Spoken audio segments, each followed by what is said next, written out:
Welcome back to Split Second, ladies and gentlemen. I have some sad information here for everybody, as this will affect everyone's scores as we go into the countdown round. We experienced some major technical difficulties today, and well, that affected everyone's scores. First of all, before the first commercial break, thanks to a difficulty during the break, $50 was accidentally removed from the totals of Anthony and Michelle, so we're going to put $50 back on their score. And unfortunately, that's not all of the difficulties. Before the commercial break, I awarded $250 to Taryn and Anthony since they were the only ones to answer the last question correctly. But the technician accidentally inserted $500 to Taryn's score and $600 to Anthony's score. So Taryn, we're going to have to take $250 from your total, and that knocks you down to $1,600.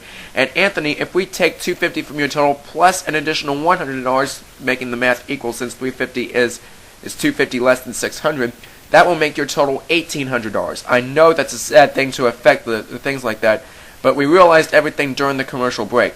Now, to make things fair here, to those of you who lose this next round, you guys will be invited back on a future episode of Split Second.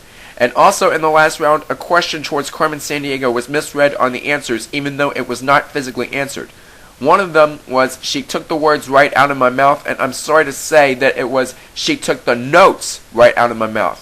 However, it was not physically answered, so there was no editorial of scores there. But now, let's go into the countdown round. It's a race to the finish round. In this round, the players score not for money, but for points. The first one to reach 0 points will win this game. But from where the countdown starts from, it depends on their scores, which we all know was altered when we realized the difficulties. Anthony and Michelle are tied for first place, so we drew lots to see who would answer the number in lesser time than the other. Anthony drew 1, so he'll have to answer 4 questions. Michelle drew 2, telling her she'll have to answer 5. Taryn would have to answer 6 if she were to go on to win that fabulous car, and that Nikki is pointing on to us right now.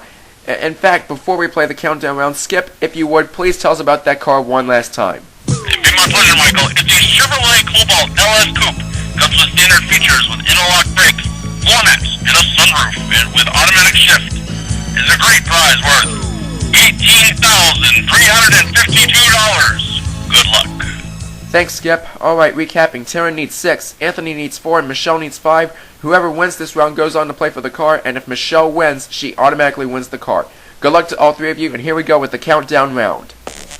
We know a lot about the career of the late Peter Tomorkin, who hosted Press Your Luck, but in his career he hosted a few others. I'll identify 3 shows, you tell me if they were before or after Press Your Luck. Look at the screen. Wipeout, Hitman, Paranoia. Before or after Press Your Luck, Anthony. Hitman was before Press Your Luck, continue. Wipeout was after Press Your Luck, continue. Yes, that's right. Statistically, Press Your Luck was Peter's second game show. Anthony needs 1 more to win this game and a chance at the car. Michelle, you need to get in here. Here's the next question.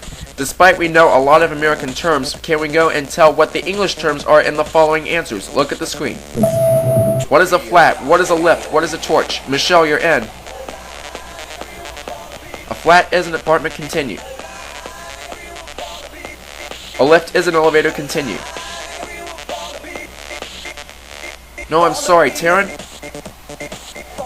Torch is a flashlight, 1 point down for Taryn. So now we're at 5-1-3. We were all Disney fans when we were kids, but now that we've grown up, can we remember which character was in what movie? Look at the screen. Perdita, Maleficent, and Ursula. Tell me the Disney movie that they appear in, Taryn. Perdita was in 101 Dalmatians, the main female dog that had 15 Dalmatian puppies. Continue. Maleficent was in Sleeping Beauty as the antagonist. Continue.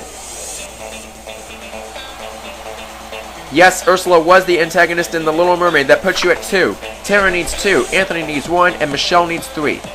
When Star Fox 64 is played on Nintendo 64, it was one of the hottest games at the time, and though there were 15 areas or stages, you can only go through 7 of them. I'll give you 3 stages, you tell me which area number 1 through 7 it was a part of. Look at the screen. Fortuna, Macbeth, Venom. Michelle, you're in. Yes, Venom is the 7th area, always the final stage. Continue. Fortuna is the 3rd stage. Good. And for the game, can you tell me Macbeth? It is the 5th area, and you got it! You got it, Michelle! Wow. What a close one there. Were you just guessing there, Michelle?